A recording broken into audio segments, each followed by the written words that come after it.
మొదటిగా మన ప్రభువైన యేసుక్రీస్తు వారి పరిశుద్ధ నామమునకు హృదయపూర్వకమైనటువంటి కృతజ్ఞతాస్తుతులు దేవాతి దేవునికి చెల్లిస్తున్నాను. ఆత్మీయ తల్లిదండ్రులైన అయ్యగారికి, అమ్మగారికి నా హృదయపూర్వక వందనాలు. కూడి వచ్చిన మీ అందరూ కూడా నా హృదయపూర్వక వందనాలు తెలియజేస్తున్నాను. దేవుని పరిశుద్ధ గ్రంథము నుండి లూకాసు వార్త 4వ అధ్యాయము 16 నుండి 19 వరకు చదువుకుందాం. తరువాత ఆయన తాను పెరిగిన నజరేతుకు వచ్చెను. తన వాడుకు చొప్పున విశ్రాంతి దినమందు సమాజ మందిరములోనికి వెళ్ళి చదువుటికై నిలుచుండగా ప్రవక్త అయిన యెషయా గ్రంథం ఆయన చేతికి ఇవ్వబడెను. ఆయన గ్రంథమును విప్పగా, ప్రభు ఆత్మ నా మీద ఉన్నది, బీదలకు సువార్త ప్రకటించుటకై ఆయన నన్ను అభిషేకించును, చెరలోనున్న వారికి విడుదలను, గుడ్డివారికి చూపును కలుగునని ప్రకటించుటకును, నలిగిన వారి విడిపించుటకును, ప్రభు హితవత్సరమును ప్రకటించుటకును ఆయన నన్ను పంపియున్నారు అని వ్రాయబడిన చోటు ఆయనకు దొరికెను. చిన్న ప్రార్థన చేసుకుందాం. వాక్యమే నేనే వాక్యమునై ఉన్నానని సెలవిచ్చిన మా ప్రియ పరలోకపు తండ్రి, మీ మహిమగల నామం కొరకే కృతజ్ఞతాస్తుతులు స్తోత్రములయ్యా. మీ అపరంజి బంగారు పాదములకు అనంతకోటి నమస్కారాలు దేవా. ఈ రాత్రి వాక్యములో నుండి మా అందరితో మీరు సూటిగా మాట్లాడమని ప్రార్థిస్తున్నానయ్యా. మా మధ్యనున్న దేవా, ఇంతవరకు ఆరాధన ఎంతో మహిమకరముగా, ఎంతో దీవెనకరముగా, ఎంతో ఆశీర్వాదకరము జరిగించిన దేవుడు, మా మధ్యనున్న దేవా, మాతో మాట్లాడండి, మా అందరితో మాట్లాడండి. వాక్యము ద్వారా మా హృదయాలు తెరవబడుటకు సహాయం చేయండి. ఆ రాత్రి పౌలు గారు వాక్యం అందించుచుండగా ఓదారంగు పొడును అమ్ముకోవడానికి వచ్చిన లోదియ హృదయము ఎలా తెరవబడిందో, ఆ ఇంటి వారందరూ ఎలా రక్షించబడ్డారో, అలాగే మేమును మా ఇంటి వారును రక్షించబడినట్లుగా మీ ఆత్మ సహాయము దయచేయండి. ఈ జీవం గల దేవుని సంఘ పరిచర్యలు రాకడ పర్యంతము బహుబలముగా జరుగుటకు, సంఘ సరిహద్దులు విశాలపరుచుటకు, ఇంకా అనేక బ్రాంచి సంఘాలు ఈ పరిచర్యలు ఏర్పరచబడుటకు మీ ఆత్మ సహాయం దయచేయండి. దీని సేవకుని బలహీనుడు ప్రార్థన అంగీకరించండి. యేసు నామమున అడుగుచున్నాము తండ్రి, ఆమేన్. హల్లెలూయా. పల్లవి చరణ పాడుకుని వాక్యాన్ని వివరించుకుందాము. ఏమని వర్ణింతును నీ మహిమను, ఏ రీతి వివరింతును నీ ఘనతను.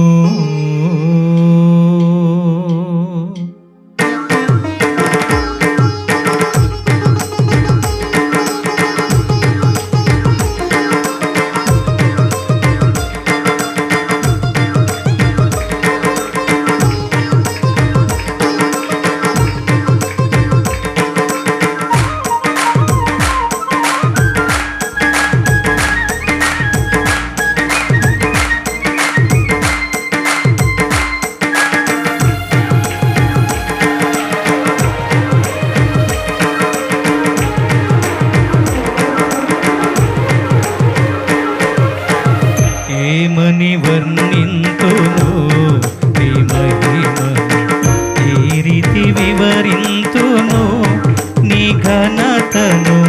ఏమని వర్ణింతును నీ మహిమను, ఏ రీతి వివరింతును నీ ఘనతను.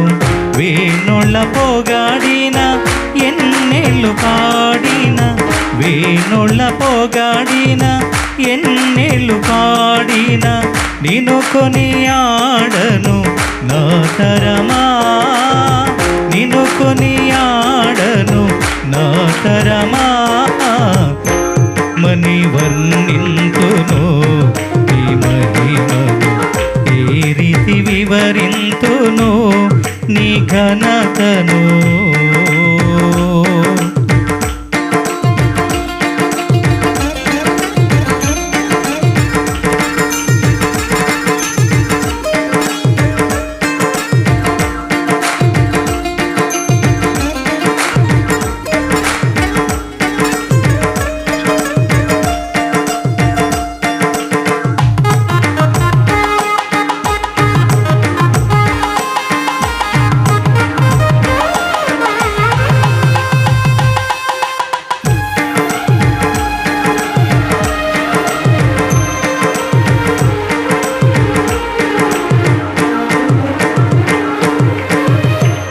మొదటివాడ కడపటివాడ మృతుడై మరలా బ్రతికినవాడా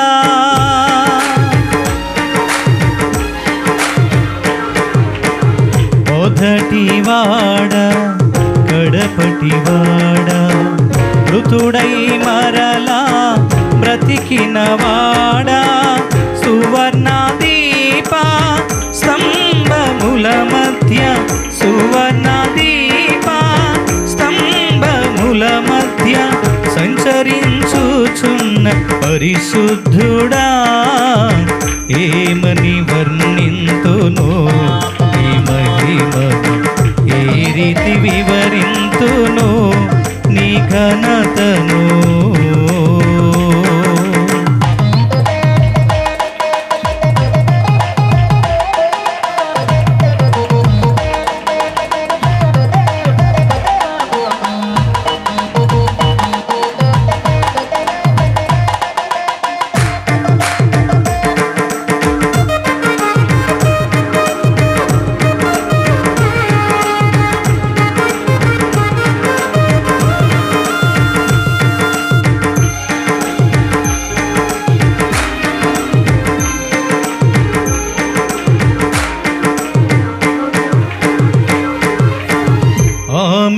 అనువాడ సత్యస్వరూపుడ అగ్నిజ్వాలల వంటి కన్నులు గలవాడా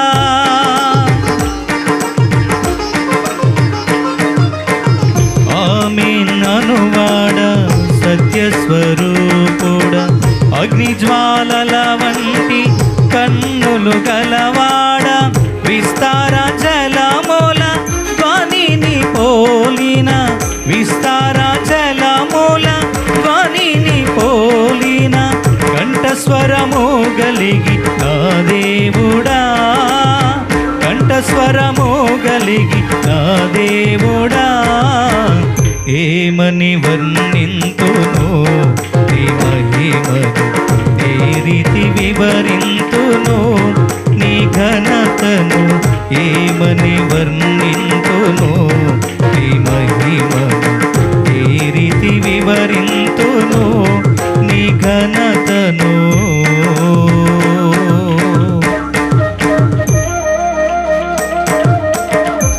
దేవునికి స్తోత్రం. హల్లెలూయా.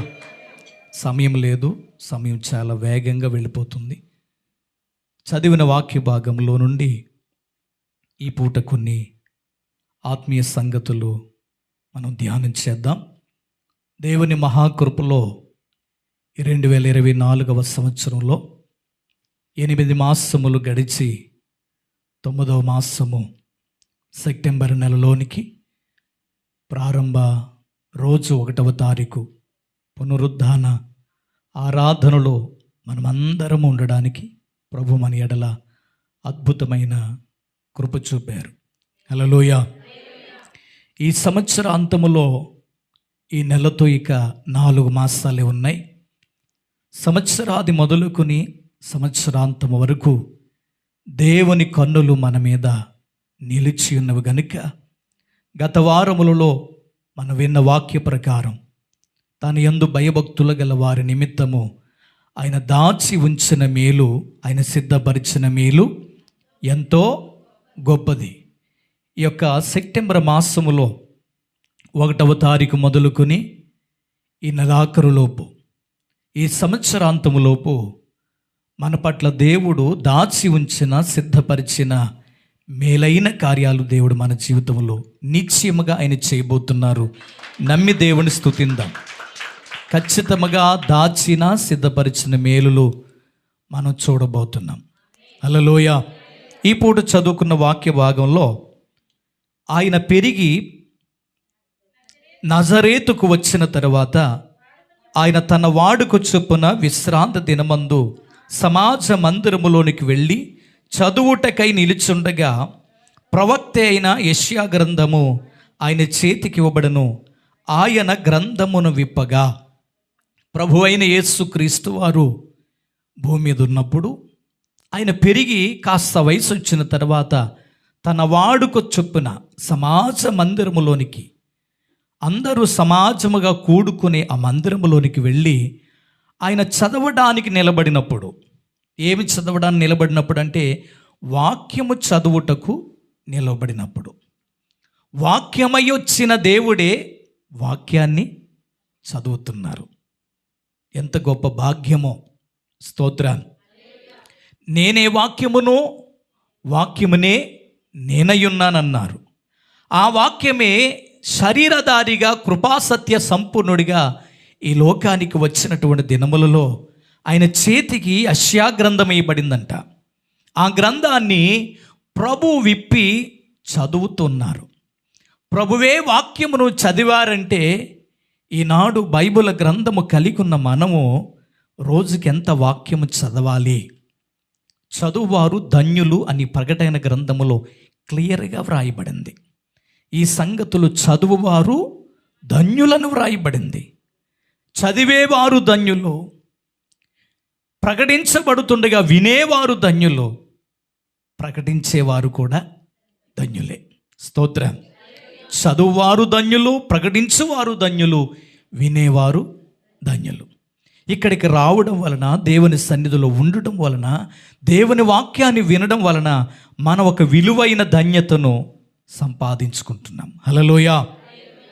అయితే యెషయా గ్రంథం ఆయన చేతికి ఇవ్వబడినప్పుడు, ఆయన ఆ గ్రంథాన్ని తెరిచినప్పుడు, మరి మీలో ఎంతమంది యెషయా గ్రంథాన్ని చదివారు లేదో నాకు తెలియదు, కానీ ఈరోజైనా సరే, రేపైనా సరే, ఈ వారంలోనైనా సరే, ఈ నెలలోనైనా సరే మరొక్కసారి యెషయా గ్రంథాన్ని మీరు తప్పక చదవండి.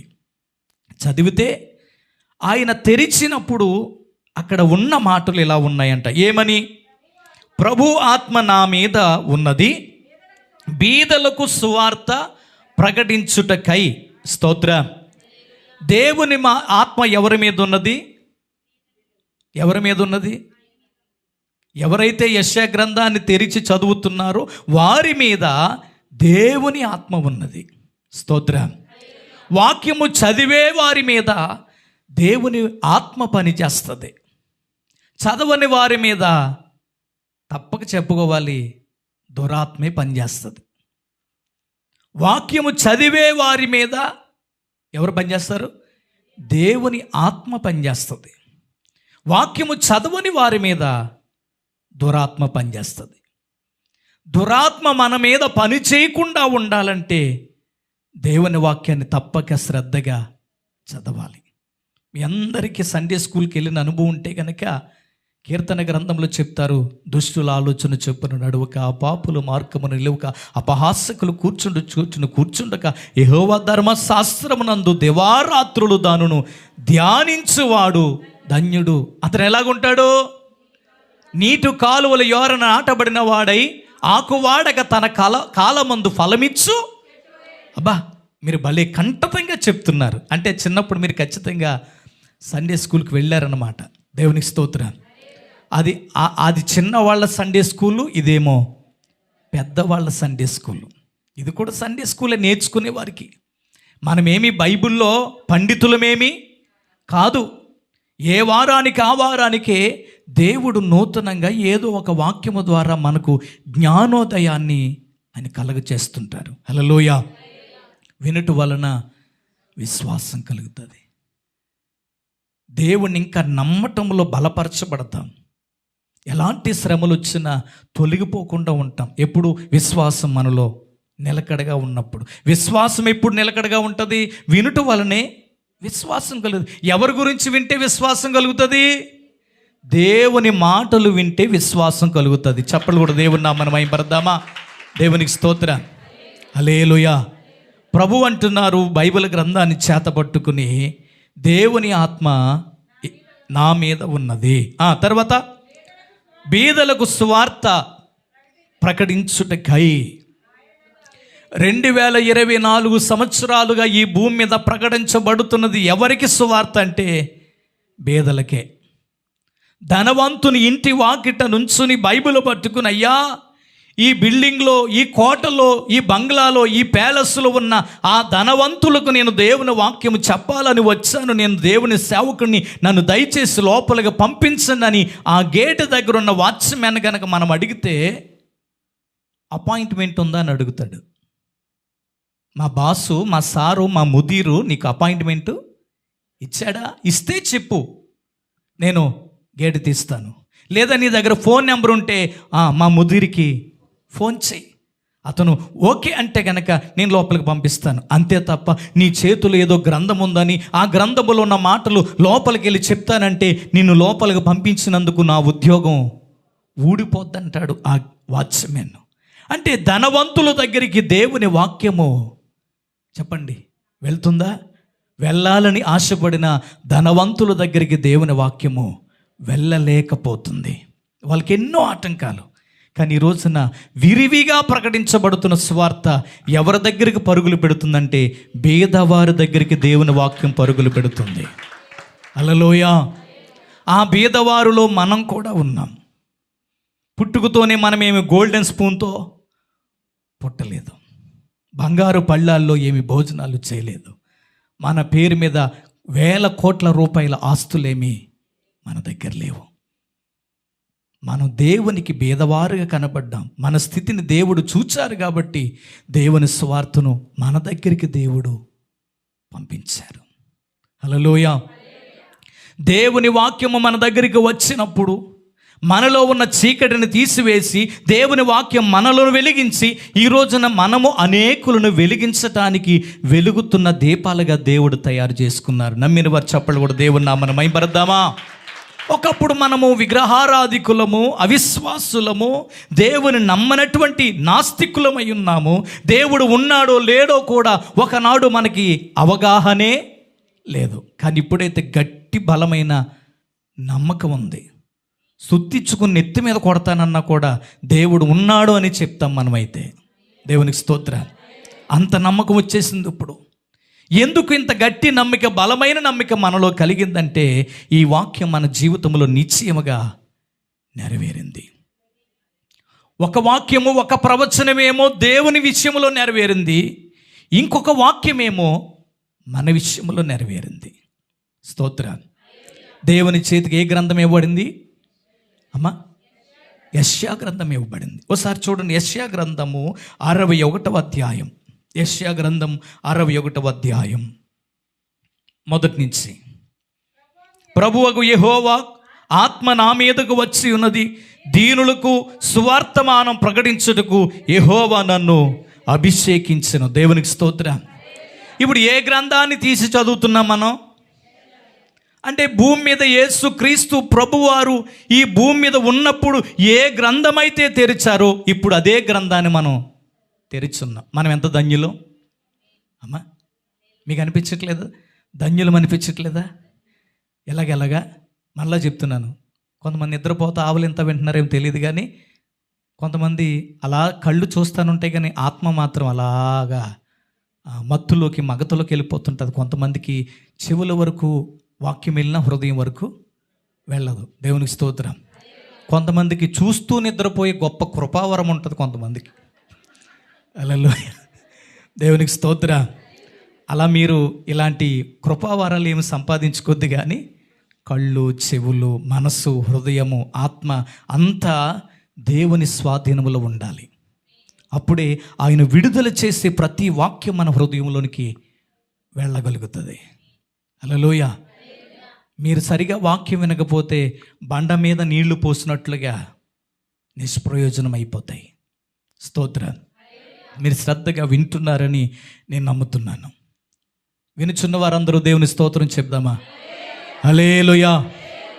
బోలేసు మహారాజుకు. దేవుడు అనగా యేసు క్రీస్తు ప్రభుల వారు స్వయముగా ఈ భూమి మీద జీవించిన కాలములో ఏ గ్రంథాన్నైతే తెరిచి చదివారో ఆ గ్రంథాన్ని ఈ పూట ఈ సెప్టెంబర్ 1వ తారీఖున మనము కూడా తెరిచి చదవగలిగిన ధన్యత దేవుడు మనకిచ్చి ఉన్నారు. ఆయన ఏ గ్రంథము తెరిచారో ఇప్పుడు మనం అదే గ్రంథాన్ని తెరిచాం. ఆ రోజున ఆయన ఏ మాటలు చదివారో ఆ మాటలే మనం చదువుతూ ఉన్నాం. అంటే ఈ వాక్యం ఒకటి దేవుని విషయములో నెరవేర్చబడింది. హల్లెలూయా. ఇప్పుడు లూకా సువార్తలో వ్రాసిన ఆ వాక్య భాగానికి యెషయా గారు వ్రాసిన ఈ వాక్య భాగానికి మధ్య కొన్ని వేల సంవత్సరాలు గడిచిపోయినాయి. వేల సంవత్సరాలు గడిచినా కానీ దేవుని వాక్యము ఎల్లప్పుడూ నిరర్ధకము కాదు. దేవునికి స్తోత్రం. అందుకే ప్రభు చెప్పు, ఆకాశము భూమి గతించిపోవచ్చు కానీ నా మాటలు గతించవన్నారు. స్తోత్రం. ఈ గ్రంథము విప్పి చదివినప్పుడు యెషయా భక్తుడు ఏ ప్రవచనాత్మకంగా వారు రాశారో ఆ మాటలు దేవుని జీవితంలో నెరవేరాయి. రెండవ మాట ఏమో మన జీవితంలో నెరవేరింది. ఎలాగూ దీనులకు, అక్కడేమో బీదలకని రాశారు, ఇక్కడేమో దీనులకు. నిజంగా ఏమీ లేనివాడు తగ్గించుకుని ఉంటాడు. అన్నీ ఉన్నవాడు కాస్త ధనమున్నవాడు, బలమున్నవాడు, ఐశ్వర్యం ఉన్నవాడు, లక్షలున్నవాడు, కోట్లున్నవాడు చాలా దౌర్జన్యంగా ఉంటారు. ఏమీ లేనివాడు మనకెందుకు వచ్చిన సమస్యలే, మనమెంత, ఎప్పుడైనా అనుకున్నారా మనమెంత, మన బతుకెంత? చాలాసార్లు అనుకునే ఉంటాం. దేవునికి స్తోత్రం. ఇలా తగ్గించుకునే వారిని దీనులు అంటారు. మనమెంత, మన బ్రతుకెంత, మనకెందుకు ఈ సమస్యలు అని తగ్గించుకుని సమాధాన పడుతుంటారు. వాళ్ళే దీనులు. దేవునికి స్తోత్రం. బీదలకు సువార్త ప్రకటించుటకు లేదా దీనులకు సువార్తవాన ప్రకటించుటకు యెహోవా నన్ను అభిషేకించును, నలిగిన వారి హృదయమును దృఢపడుచుటకు. దేవునికి స్తోత్రం. హృదయాలు ఈ రోజున ఏమవుతున్నాయి? మనిషి ముఖం నవ్వుతూ ఉన్నా హృదయము చాలా విషయాల్లో ఎలా ఉంటుంది? నలిగిపోతుంది. రుణభారాలు ఉన్నాయి అనుకో, అదొక విధమైన నలిగిపోవటం. ఇప్పుడు అకామ సమస్య ఉందనుకో, ఆ విషయంలో చెప్పండి, తనాదుల కోసం టైం ఏమో తక్కువ ఉందంట, ఇంకా చేతికి తనాదులు రాలేదు, నలిగిపోవటం కదా. దేవునికి స్తోత్రం. సరే, ఇన్ని తిప్పుల పడి అకామ కొట్టించుకుని సివిలైడ్ వచ్చిందని అని దేవుడికి దండం పెట్టి లోపల పని ఉండదు. దేవునికి స్తోత్రం. మళ్ళీ పని వెతుక్కోవడంలో నలిగిపోవటం. ఇందాక చెప్పారు ఒక సహోదరి తల్లి, ఒక పనికని వెళితే అక్కడ ఉన్న ఏవో స్పూన్లు, ప్లేట్లు, అయ్యో ప్లాస్టిక్యో రబ్బరయో కనిపించలేదంట, శోధన ఏర్పడింది. ఆ విషయంలో నలిగిపోవటం. హల్లెలూయా. ఇంటికాడ ఉన్న సమస్యలతో నలిగిపోవటం. ఎన్ని విషయాల్లో మనస్సు నలిగిపోతుంది తెలుసా? ఇలా నలిగిపోయిన వారికి దేవుడు ఏం చేయాలనుకుంటున్నారు? నలిగిన వారిని దృఢపరచటానికి. స్తోత్రాలు. దృఢపరచడం అంటే భయపడకు, నేను నీకు తోడై ఉన్నాను. ఇదే దృఢపరచడం అంటే. నిజంగా ఈ మాట దేవుడు తప్ప మరెవ్వరూ ఆ మాట మనకి చెప్పలేరు. చెప్పినా కూడా అంత ధైర్యం మనకి కలగదు. ఎందుకు కలగదొచ్చి తెలుసా? ఆ ధైర్యం చెప్పిన మనిషి ఏ రోజు ఉంటాడో, ఏ రోజు పోతాడో చెప్పండి.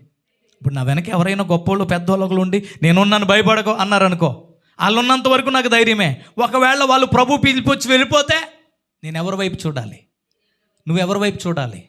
అప్పుడు చూసే కంటే దేవుని వాక్యం ఇప్పుడే చూడమని చెప్తుంది. దేవునికి స్తోత్రం. హల్లెలూయా. ఎందుకంటే దేవుని వాక్యమే నిన్ను దృఢపరచగలదు. ఎందుకంటే ఆయన మరణమును గెలిచి తిరిగి సజీవుడై తిరిగి లేచిన గొప్ప దేవుడు గనుక. మరణించిపోయే మనుషులను చూసి మనం ధైర్యంగా ఉండే కంటే నిరంతరం యుగయుగాలు సజీవునిగా ఉన్న దేవుని చూసి మనం ధైర్యంగా ఉండవచ్చు. హల్లెలూయా. ఇంకా క్రిందకి చదివితే, చెరలోనున్న వారికి విడుదల, బంధించబడిన వారికి విముక్తి ప్రకటించటానికి. దేవునికి స్తోత్రం. చెరలోనున్న వారిని విడుదల చేయటానికి, తర్వాత బంధింపబడిన వారిని విముక్తి పరచటానికి. వాక్యంలోనే చూద్దాం. మీ అందరూ తెలుసు, గెరాసేనుల దేశములో ఒక యవనస్తుడు సేన అనబడిన 2000 దయ్యాల చేత పట్టబడ్డాడు, బంధించబడ్డాడు. ఎవరెన్ని ప్రయత్నాలు చేసినా ఆ దయ్యాల దగ్గర నుంచి ఆ యవ్వనస్తుని ఎవ్వరూ విడిపించలేక వాడికి సంకెళ్ళు వేసి బంధించారంట. ఈ 2000 ఆత్మలు, దురాత్మల వాళ్ళలో ఉండడాన్ని బట్టి ఆ సంకెళ్ళు కూడా ఒకడు దారం తెంచినట్లుగా వాడు తెంచి ఊరి మీద తిరుగుతుండేవాడంట దిగంబరిగా. మీరు చాలాసార్లు ఈ వాక్యం వినంటారు. మరలా ఎందుకు గుర్తు చేస్తానంటే, అప్పుడు ఆ యవ్వనస్తుని బంధించబడిన స్థితిలో నుంచి ఎవరు విడిపించారు? ప్రభు విడిపించారు. దేవునికి మహిమ కలుగునుగాక. హల్లెలూయా. ఇక్కడ ఉన్న వారిలో ఎవరినైనా దెయ్యాలు పట్టేయో లేదో నాకు తెలియదు, కానీ ఎప్పుడైనా పట్టుంటే మిమ్మల్ని విడిపించిన వాడు ప్రభు అయిన యేసుక్రీస్తే. ఆ దెయ్యాలు పట్టిన స్థితిలో కొన్ని రోజులు అలాగ నలిగిపోయిన వరకు తెలుస్తుంది ఆ పరిస్థితి ఏంటో. చాలామంది అనుకుంటారు రక్సరేకులు తాయెత్తులు కట్టితే, దిష్టులు తీస్తే, కోడిని కోస్తే, కొబ్బరిగా కొడితే, నిమ్మకాయల రోడ్డు మీద ఆడితే ఏదో జరుగుతుంది అనుకుంటారు. ఏది చేసినా ఇంకా అలాంటివి చేస్తే ఇంకొన్ని కొత్త దయ్యాల్ని మనం తెచ్చుకున్నట్టు అవుతుంది. శాశ్వతంగా దురాత్మ చేతిలో నుండి నేను విడిపించగలిగిన వారు నజరేయుడని యేసుక్రీస్తు ప్రభువుల వారి మాత్రమే. సాతాను ఒక్క మాటకు భయపడుతుంది. ఏంటో ఒక్క మాట చెప్పనా? యేసు రక్తమునికి విజయము జయము అని నువ్వంటే సాతానుడు అప్పుడు భయపడతాడంట. అప్పుడు దాకా నువ్వేం చేసినా భయపడడం. యేసు రక్తం అంటే సాతానుకు భయము. అందుకే ప్రతి నెలలో మొదటి శుక్రవారం మీ అందరికీ, నమ్మిన వారికి, బాప్తిస్సు పొందిన వారికి బలారాధనలు ఇచ్చేది ఏంటి? దేవుని రక్తము. స్తోత్రం. ఆ బలారాధనలో మనం ఉండడం బట్టే ఇంకా దెయ్యాలు మనల్ని పట్టట్లేదు. హల్లెలూయా. ఇక్కడ ఇండియా దెయ్యాలు ఉన్నాయి, అరబ్ దెయ్యాలు ఉన్నాయి, తెలుసా మీకు? స్తోత్రం. హల్లెలూయా. కానీ దేవుని యొక్క శిలువ రక్తము మనలో ఉండడాన్ని బట్టి ఏ దురాత్మ మన దగ్గరికి చేరడం లేదు. దేవుడు బంధించబడిన వారిని విడిపించారు. ఈనాడు కూడా మనల్ని పాప బంధకాల నుంచి ప్రభు మనల్ని విడిపించారు. దేవునికి మహిమ కలుగునుగాక. ఆనాడు వారికి విడుదల దొరికింది. ఈనాడు దేవుని నమ్మిన మనకు పాపము నుండి విడుదల, శాపము నుండి విడుదల, లోక ఆచారాల నుండి, అన్యస్థితిలో నుంచి దేవుడు మనకి కొంతమంది విగ్రహారాధనలో బందీలుగా ఉన్నవారిని కూడా ప్రభు విడిపించి వారిని రక్షణలోకి తీసుకొచ్చారు. స్తోత్రం.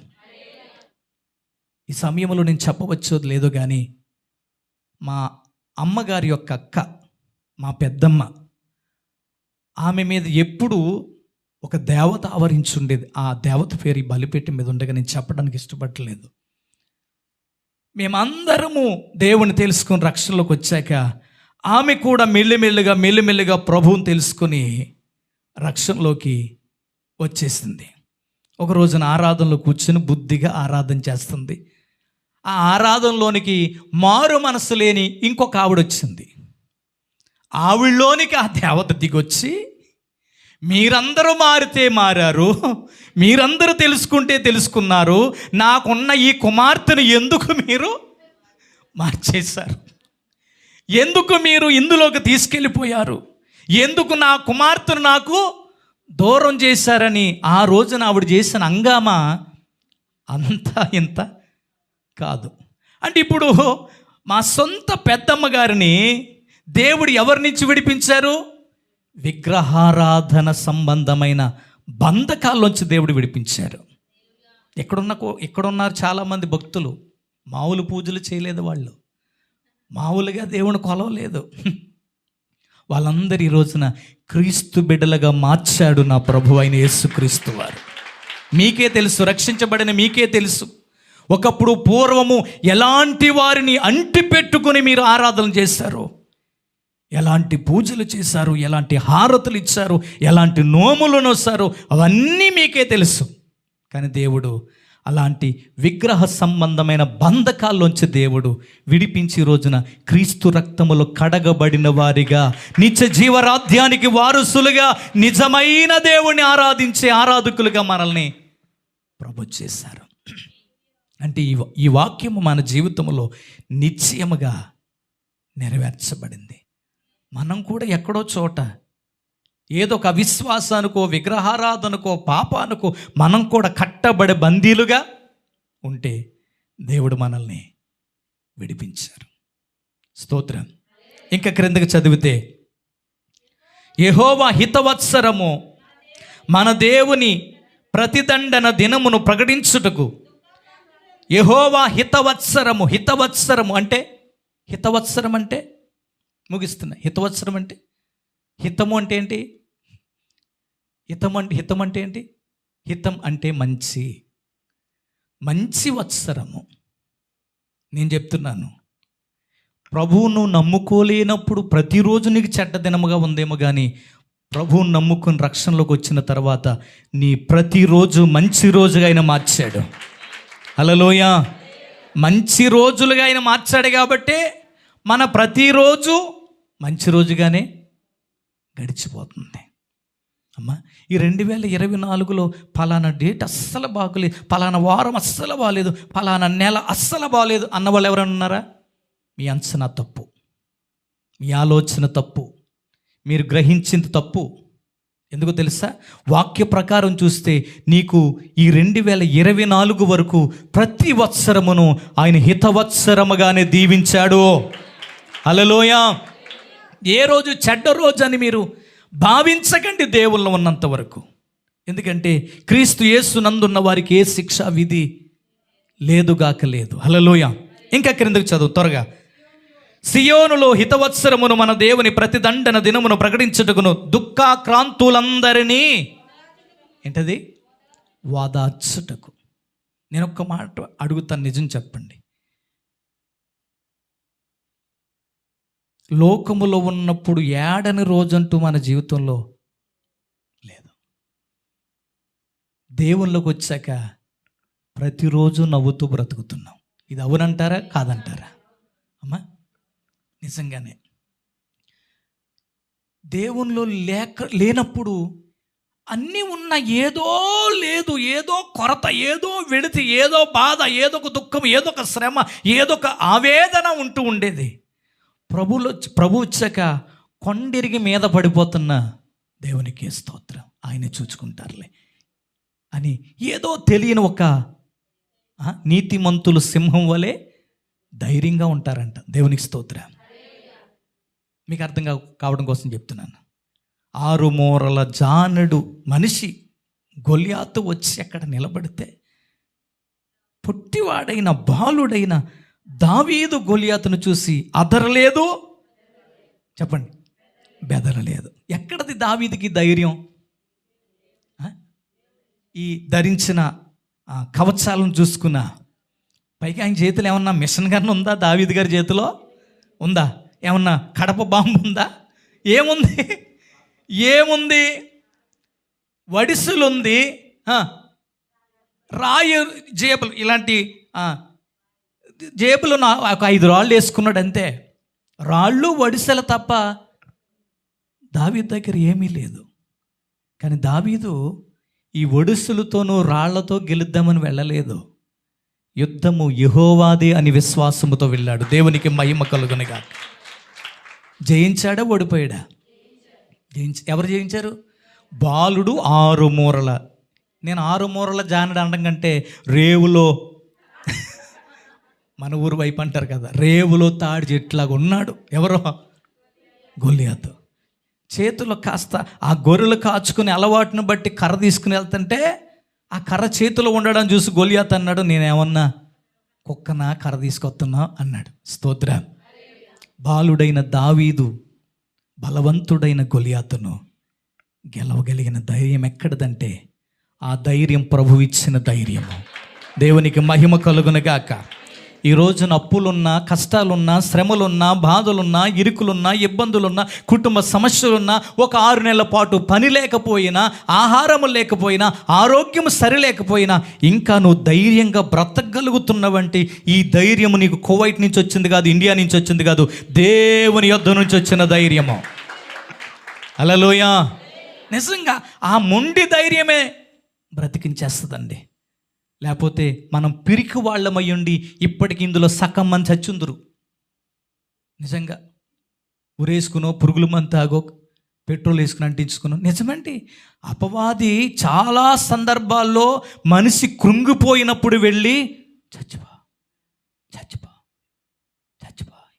ఇంక బతక్కో, చచ్చిపో, నీ కష్టాలు తీరవు, చచ్చిపో అని ఇలాగే చెవిలో చెప్తూ ఉంటాడు.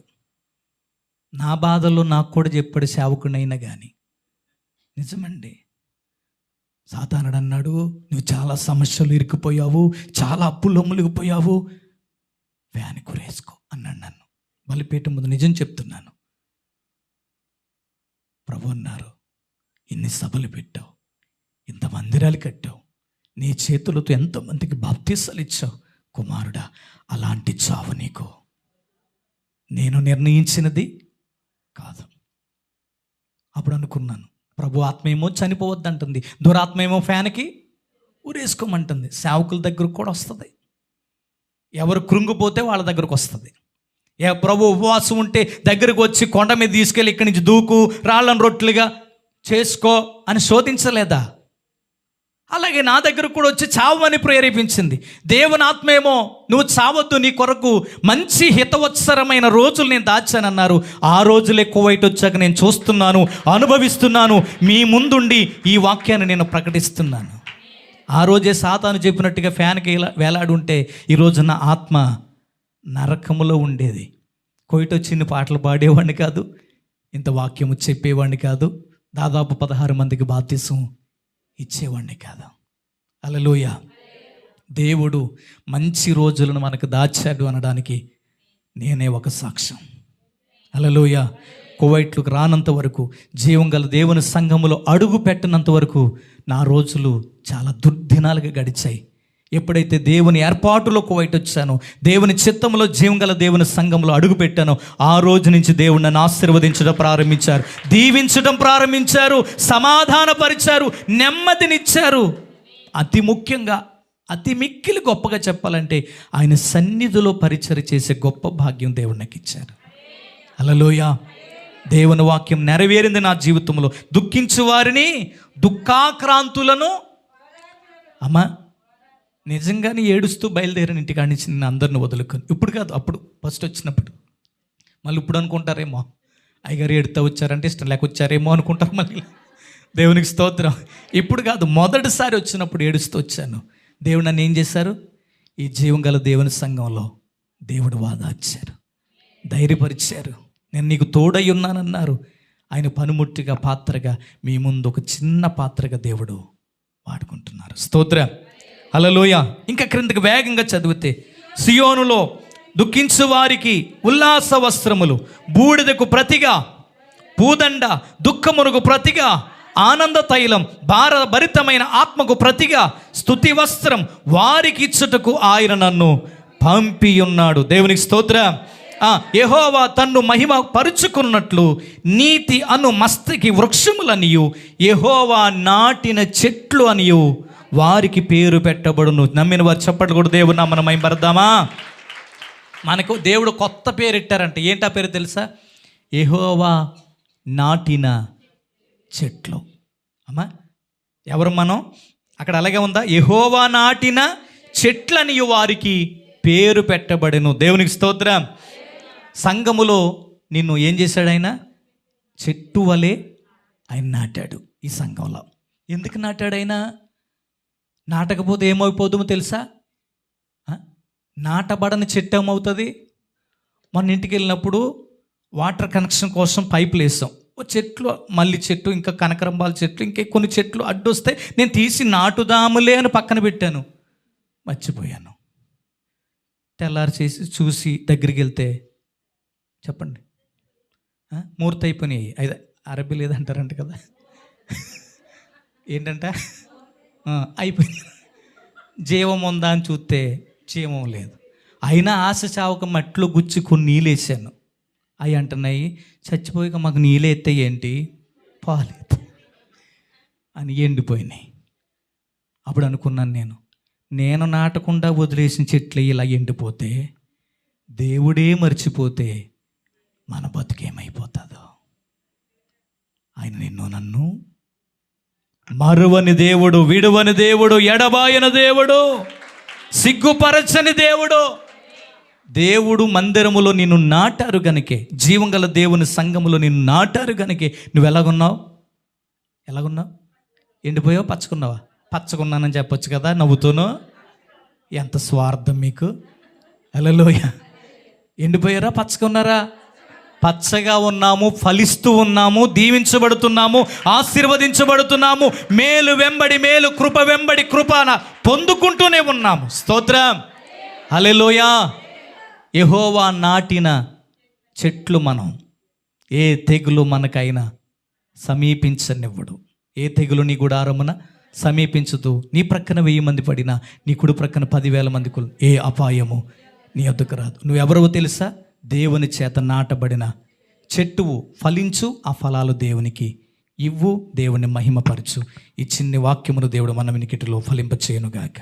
మహాగణుడైన తండ్రి, మహోన్నతుడికి మా దేవా, మీకు స్తోత్రాలు. ఈ రాత్రి ఆరాధనలో మా అందరితో మీరు మాట్లాడినందుకు వందనాలు.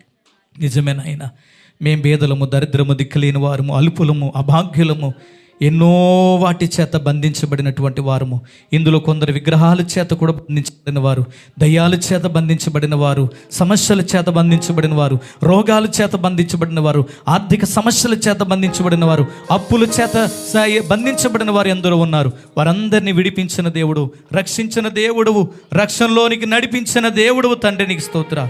నీ కృప చేత అందరినీ బలపరచండి. విన్న వాక్యం అందరి హృదయాలు ఫలింపచేయండి. మీరు నాటిన చెట్లు అని వాక్యములో వ్రాయించినందుకు స్తోత్రాలు నాయనా. కడవరకు మీలో నిలిచి ఫలించుటకు సహాయం చేయండి. యేసు నామమున అడుగుచున్నాము తండ్రి, ఆమేన్.